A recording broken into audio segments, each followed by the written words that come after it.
la por a parlar en públic.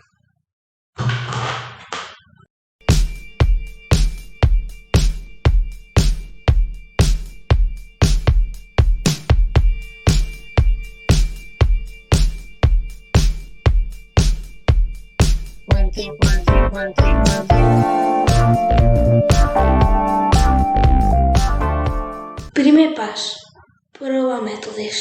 Podeu provar d'imaginar-vos de la gent espollada o buscar algun per Google perquè n'hi ha d'haver molts.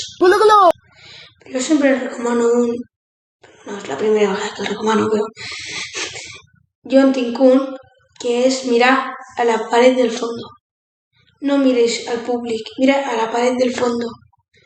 Si pots, en un lloc fixa a la paret del fondo. No t'has de fixar mai en el públic. Sona en aquell punt que estàs mirant.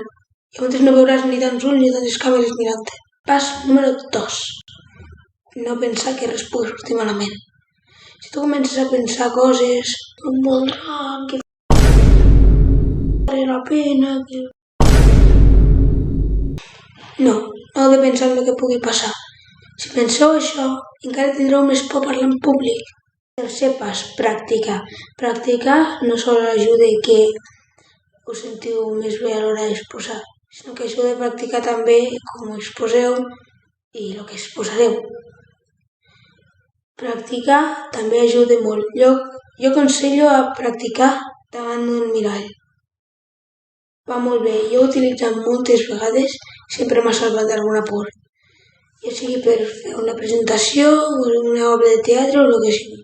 Ara només us falta de practicar una mica els consells per parlar en públic, així perdreu la por. No l'acabareu de perdre del tot, però sí la podreu controlar una mica. I amb aquests consells explicats, adeu.